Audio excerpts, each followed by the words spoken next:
ચૈત્ર નવરાત્રિ શા માટે ઉજવવામાં આવે છે? અસલી રહસ્ય જાણીને તમે ચોંકી જશો. અવાજ ધીમો કરો, આંખો બંધ કરો અને થોડીવાર માટે આ દુનિયાથી દૂર ચાલ્યા જાઓ. કારણ કે જે વાર્તા હું આજે તમને સંભળાવવા જઈ રહ્યો છું તે માત્ર એક ધાર્મિક તહેવારની વાર્તા નથી. આ વાર્તા છે એ સમયની જ્યારે પૃથ્વી પર અંધકાર હતો, જ્યારે દેવતાઓ પણ ઘૂંટણીએ હતા, જ્યારે એક સ્ત્રીની શક્તિએ બ્રહ્માંડને બચાવ્યો. આ વાર્તા છે માં દુર્ગાની. આ વાર્તા છે નવરાત્રિના એ આત્માની જે સદીઓથી દરેક માણસના હૃદયમાં સળગતી એક એવી જ્યોત જેવી છે જે ન તો તોફાનથી બુઝાય છે ન તો અંધકારથી. તો સાંભળો, ખૂબ ધ્યાનથી સાંભળો. નમસ્કાર વહાલા દર્શકો, સ્વાગત છે તમારું ફરી એકવાર તમારા પોતાના ચેનલ ધર્મબુકમાં. તમારું હાર્દિક સ્વાગત કરું છું. મિત્રો, આજે અમે એક નવી વાર્તા અને એક નવો વિડિયો લઈને તમારી સેવામાં ઉપસ્થિત થયા છીએ. આજની કથા અત્યંત જ્ઞાનવર્ધક અને પ્રેરણાદાયક છે. કથા શરૂ કરતા પહેલા તમને એક નમ્ર વિનંતી છે. શાસ્ત્રોમાં કહેવાયું છે કે અધૂરી છોડેલી કથા દુઃખ અને પાપનું કારણ બને છે. તેથી તેને અંત સુધી ચોક્કસ સાંભળજો. અને જો તમે તમારી માતાને સાચો પ્રેમ કરતા હો તો આ વિડીયોને લાઇક કરો, અમારી ચેનલને સબસ્ક્રાઇબ કરો અને કોમેન્ટમાં માં લખીને તમારો ટેકો આપો. તો ચાલો, કોઈ પણ વિલંબ વગર શરૂ કરીએ આજની પ્રેરણાદાયક કથા. કોઈ હજારો વર્ષ પહેલાની વાત છે. મહિષાસુર એક મહાશક્તિશાળી દાનવ હતો. તેના પિતા રંભાસુર હતા, જે પોતે એક પરાક્રમી અસુર હતા. પરંતુ મહિષાસુરમાં જે હતું તે માત્ર શક્તિ નહોતી. તેમાં હતો એક અહંકાર, એક જિદ, એક એવી ભૂખ જે ક્યારેય ધરાતી નહોતી. તેણે વિચાર્યું કે જો મારે સૌથી શક્તિશાળી બનવું હોય તો મારે બ્રહ્માજી પાસેથી વરદાન લેવું પડશે. તે હિમાલયના સૌથી ઊંચા શિખર પર ગયો. ત્યાં તેણે કઠોર તપસ્યા શરૂ કરી. દિવસો વીત્યા, મહિનાઓ વીત્યા, વર્ષો વીત્યા. મહિષાસુરે ન કંઈ ખાધું, ન કંઈ પીધું. તે માત્ર એક પગ પર ઊભો હતો, આંખો બંધ, કપાળ પર સૂર્યની આગ, પગ નીચે બરફના ખડકો. દેવતાઓ તેની તપસ્યા જોઈને ગભરાઈ ગયા. તેમણે બ્રહ્માજીને કહ્યું, હે પ્રભુ, આ દાનવની તપસ્યા રોકો, તેને વરદાન ન આપો. પરંતુ બ્રહ્માજી બોલ્યા, જે સાચા મનથી તપસ્યા કરે છે તેને વરદાન મળવું જ જોઈએ. આ જ સૃષ્ટિનો નિયમ છે. અને એક દિવસ બ્રહ્માજી પ્રગટ થયા. મહિષાસુરે આંખો ખોલી. તેની સામે ચતુર્મુખી બ્રહ્મા ઊભા હતા, જેમના ચહેરા પર વાત્સલ્ય હતું. બ્રહ્માજી બોલ્યા, વત્સ, તમારી તપસ્યાથી હું પ્રસન્ન છું. માંગો, શું જોઈએ છે તમારે? મહિષાસુરના હોઠ પર એક સ્મિત આવ્યું. એ સ્મિત જીતનું નહીં પણ ઘમંડનું હતું. તેણે કહ્યું, હે બ્રહ્મા, મને એવું વરદાન આપો કે મારું મૃત્યુ કોઈ પુરુષના હાથે ન થાય. ન તો દેવતાઓ મને મારી શકે, ન મનુષ્ય, ન યક્ષ, ન ગંધર્વ. હું અમર થઈ જાઉં. બ્રહ્માજીએ એક ક્ષણ રોકાઈને તેની સામે જોયું. તેમની આંખોમાં એક ઊંડાણ હતું, જાણે તેઓ જાણતા હોય કે આ વરદાન એક દિવસ આ દાનવ માટે જ કાળ બનશે. તેમણે કહ્યું, તથાસ્તુ, અને વરદાન આપી દીધું. પરંતુ મહિષાસુરે એક વાત ન માંગી. તેણે કોઈ સ્ત્રીથી રક્ષણ ન માંગ્યું. તેને લાગ્યું હતું કે સ્ત્રીથી શું ખતરો? તે તો નબળી છે, તે તો ઘરમાં બેસે છે, તે તો શક્તિહીન છે.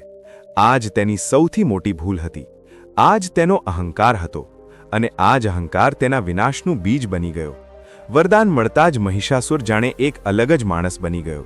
તેની અંદર એક આગ સળગી ઉઠી, એક અજીબ નશો, એક એવો ભ્રમ કે હવે તે બધું જ કરી શકે છે. તેણે પોતાની સેના તૈયાર કરી. લાખો અસુર યોદ્ધાઓ, મહાકાય, ભયાનક, ક્રૂર. તેણે દરેક દિશામાં પોતાની સેના મોકલી. પહેલા તેણે પૃથ્વીલોક પર કબજો કર્યો, પછી પાતાળલોક, પછી તેની નજર સ્વર્ગ પર પડી. ઇન્દ્રદેવ સ્વર્ગના રાજા હતા. તેમની પાસે અમરાવતી હતી, દેવતાઓનું એ નગર જ્યાં હંમેશા વસંત રહેતી હતી, જ્યાં હંમેશા ફૂલો ખીલતા હતા, જ્યાં હંમેશા સંગીત ગૂંજતું હતું. મહિષાસુરે સ્વર્ગના દ્વાર ખખડાવ્યા. ઇન્દ્રે પોતાની સેનાને રોકવા માટે મોકલી. દેવતાઓએ પૂરી શક્તિ લગાવી. ઇન્દ્રે પોતે પોતાનું વજ્ર ઉઠાવ્યું, પરંતુ મહિષાસુર અજેય હતો. વરદાનની તાકાતથી તેણે દેવતાઓને હરાવી દીધા. ઇન્દ્રનું વજ્ર તૂટી ગયું, વરુણદેવનો પાશ કપાઈ ગયો, અગ્નિદેવ બુઝાઈ ગયા, યમદેવ પાછા હટી ગયા. અને પછી એક ક્ષણ આવી જે દેવતાઓ માટે સૌથી પીડાદાયક હતી. મહિષાસુર અમરાવતીના સિંહાસન પર બેસી ગયો. ઇન્દ્રદેવને પોતાનું સિંહાસન છોડવું પડ્યું. દેવતાઓને સ્વર્ગમાંથી કાઢી મૂકવામાં આવ્યા.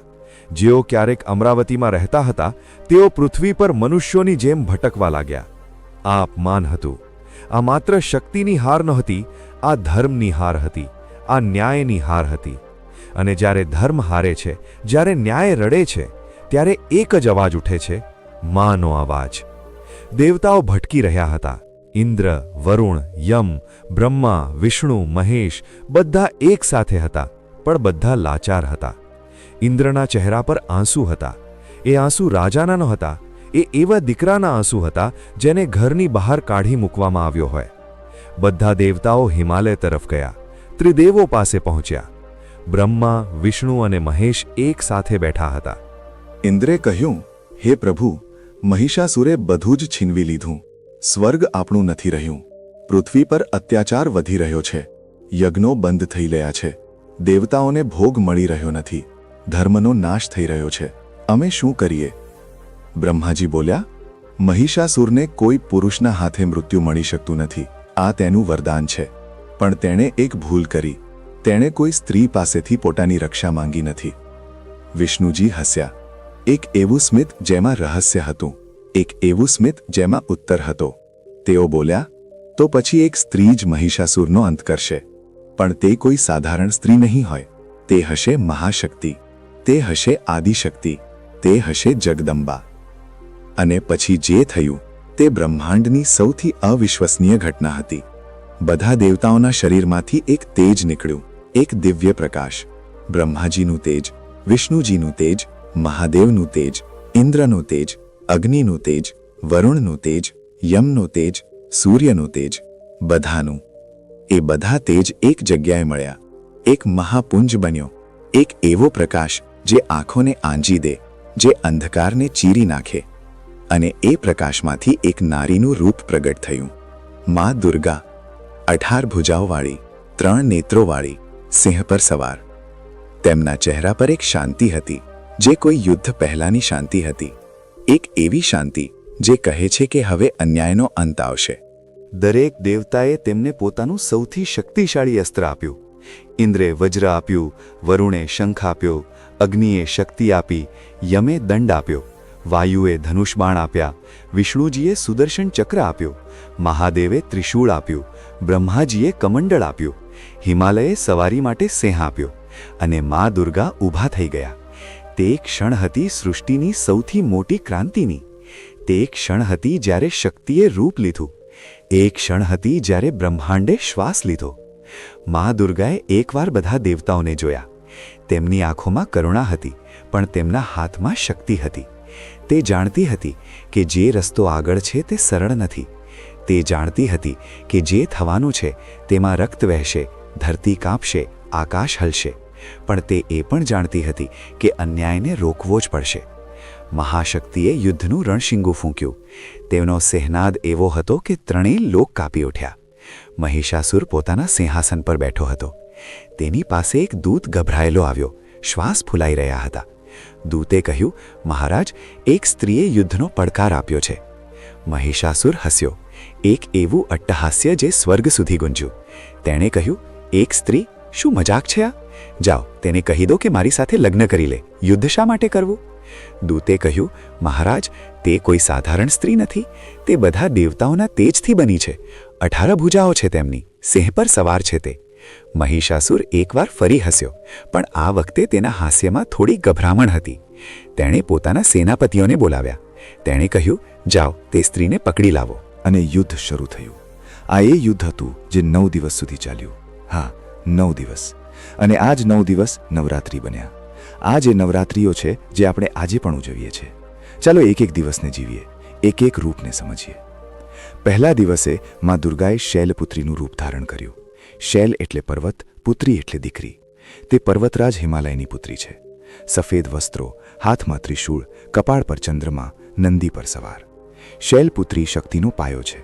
જે રીતે પર્વત સ્થિર રહે છે, તોફાનોમાં પણ હલતો નથી, તે જ રીતે મા શૈલપુત્રી આપણને સ્થિરતા આપે છે. પહેલા દિવસે મહિષાસુરની સેનાની પહેલી ટુકડી આવી. હજારો અસુર, ભયાનક, વિશાળ. માએ ત્રિશૂળ ઉઠાવ્યું અને એક જ ઘામાં સેનાની પહેલી ટુકડી ધૂળમાં મળી ગઈ.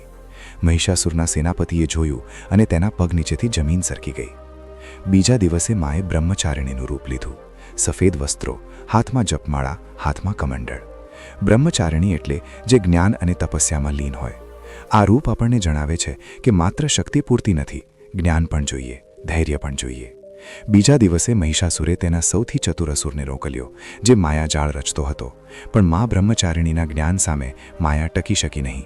તે અસુર પરાજિત થયો. ત્રીજા દિવસે માનું રૂપ હતું ચંદ્રઘંટા. માથે અર્ધચંદ્ર જે ઘંટના આકારનો હતો.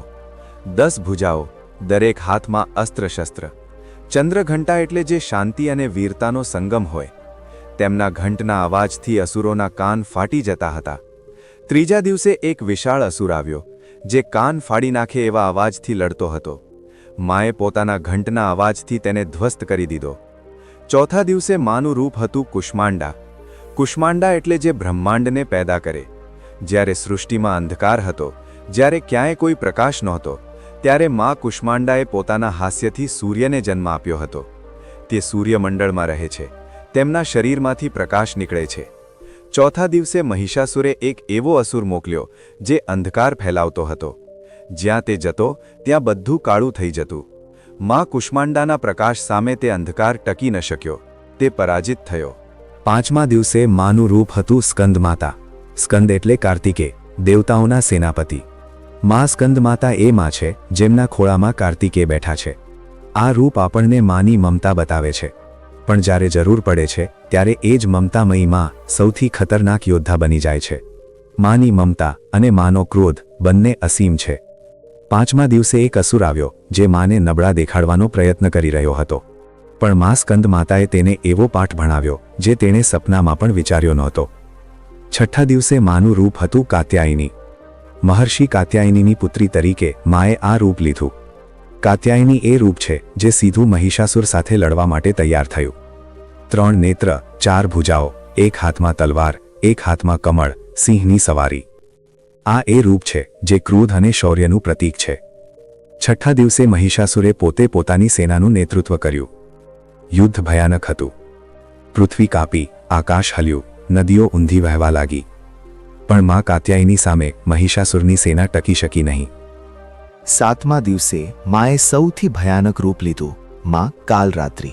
કાળો વર્ણ, વિખરાયેલા વાળ, 3 નેત્રો જેમાંથી અગ્નિ નીકળે છે, નાકમાંથી ધુમાડો, હાથમાં કટાર અને લોખંડનો કાંટો. આ એ રૂપ છે જે કાળને પણ ભય આપે છે. મહિષાસુરે આ રૂપ જોયું અને પહેલી વાર તેના દિલમાં ડર પેઠો. પણ ઘમંડ આટલી જલ્દી જતો નથી. તેણે કહ્યું, હું પણ ડરાવી દઈશ. પણ મા કાલરાત્રિ સામે તેનો ડર પણ હારી ગયો. આઠમા દિવસે માએ મહાગૌરીનું રૂપ લીધું. ગોરો વર્ણ, સફેદ વસ્ત્રો, સફેદ બળદની સવારી. આ એ રૂપ છે જે શાંતિનું, પવિત્રતાનું, ક્ષમાનું પ્રતીક છે. આ એ રૂપ છે જે જણાવે છે કે મા માત્ર દંડ નથી આપતી, તે ક્ષમા પણ કરે છે. જે પાપી સાચા મનથી માફી માંગે તેને મા મહાગૌરી માફ કરી દે છે. પણ મહિષાસુરે માફી માંગી નહીં. તેનો ઘમંડ તેને નમવા દેતો નહોતો. 9મો દિવસ, અંતિમ દિવસ. માનું રૂપ હતું સિદ્ધિદાત્રી. તે જે બધી સિદ્ધિઓ આપે છે. અણિમા, મહિમા, ગરિમા, લઘિમા, પ્રાપ્તિ, પ્રાકામ્ય, ઈશિત્વ, વશિત્વ, 8 સિદ્ધિઓ. આ એ રૂપ છે જે જણાવે છે કે મા સર્વશક્તિમાન છે. 9મા દિવસે મહિષાસુર અંતિમ વાર આવ્યો. તે જાણતો હતો કે આ તેનો અંતિમ દિવસ છે. ક્યાંક ને ક્યાંક તેને અનુભવ થઈ રહ્યો હતો, પણ ઘમંડ હજુ પણ હતો. તેણે એકવાર ફરી પોતાનું રૂપ બદલ્યું. તે પોતાનું અસલી રૂપ, ભેંસનું રૂપ બદલીને લડી રહ્યો હતો. ક્યારેક સિંહ બનતો, ક્યારેક હાથી, ક્યારેક અસુર. પણ માની આંખો તેને ઓળખતી હતી. માએ ત્રિશૂળ ઉઠાવ્યું. આખું આકાશ ગુંજી ઉઠ્યું અને તે ત્રિશૂળ મહિષાસુરની છાતીમાં ઉતરી ગયું. મહિષાસુર પડ્યો. તે જે ક્યારેક અમર હતો, તે જે સ્વર્ગનો રાજા બની બેઠો હતો, તે જેણે દેવતાઓને નચાવ્યા હતા, તે ધરતી પર પડ્યો. તેની આંખોમાં અંતે એક ભાવ હતો, પસ્તાવો. કદાચ તેને સમજાયું હતું કે જે શક્તિ દેખાય છે તે શક્તિ નથી હોતી. અસલી શક્તિ તે હોય છે જે ન્યાયની સાથે હોય. માએ તેની સામે જોયું. તેમની આંખોમાં ક્રોધ નહોતો, તેમની આંખોમાં એક ઊંડી શાંતિ હતી. મહિષાસુરનો અંત થયો, અન્યાયનો અંત થયો. જ્યારે મહિષાસુર પડ્યો ત્યારે ત્રણેય લોકમાં એક એવી ખામોશી છવાઈ ગઈ જે જીતની ખામોશી હોય છે. પછી એક અવાજ ઉઠ્યો, દેવતાઓનો અવાજ, જય મા દુર્ગા. સ્વર્ગના દ્વાર ફરી ખુલ્યા. ઇન્દ્રદેવ પાછા અમરાવતી ગયા. દેવતાઓ પોતપોતાના સ્થાન પર પાછા ફર્યા. યજ્ઞો ફરી શરૂ થયા. ધરતી પર ધર્મ પાછો આવ્યો. ફૂલો વરસ્યા, દીવા પ્રગટ્યા, સંગીત ગુંજ્યું. અને આ જ જશ્ન, આ જ ખુશી, આ જ વિજય આજે પણ આપણે ઉજવીએ છીએ. નવરાત્રિના 9 રાતોનો આ તહેવાર તે જ 9 દિવસોની યાદ છે જ્યારે મા દુર્ગાએ મહિષાસુર સામે લડીને બ્રહ્માંડને બચાવ્યું હતું. પરંતુ અહીં જ એક સવાલ ઉઠે છે, નવરાત્રિ તો વર્ષમાં 2 વાર આવે છે, તો ચૈત્ર નવરાત્રિ ખાસ કેમ છે? આ સવાલ ખૂબ જ ઊંડો છે અને તેનો જવાબ તેનાથી પણ ઊંડો છે. ચૈત્ર એટલે હિન્દુ કેલેન્ડરનો પહેલો મહિનો. જ્યારે ચૈત્ર શુક્લ પ્રતિપદા આવે છે ત્યારે હિન્દુ નવું વર્ષ શરૂ થાય છે. એક ક્ષણ માટે વિચારો, જ્યારે વર્ષની શરૂઆત થાય છે ત્યારે આપણે શું કરીએ છીએ? આપણે માને યાદ કરીએ છીએ. આપણે મા પાસે આશીર્વાદ માંગીએ છીએ. કારણ કે દરેક શરૂઆતમાં મા હોવી જોઈએ. દરેક નવી યાત્રામાં માનો હાથ હોવો જોઈએ. આ એક ઊંડું સત્ય છે જે આપણા પૂર્વજોએ સમજ્યું હતું. પણ ચૈત્ર નવરાત્રિનું એક બીજું રહસ્ય છે.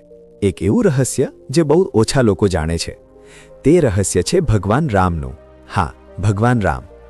રામાયણમાં લખ્યું છે કે જ્યારે રાવણે માતા સીતાનું અપહરણ કર્યું ત્યારે ભગવાન રામે રાવણ સાથે યુદ્ધ કરતા પહેલા એક કામ કર્યું.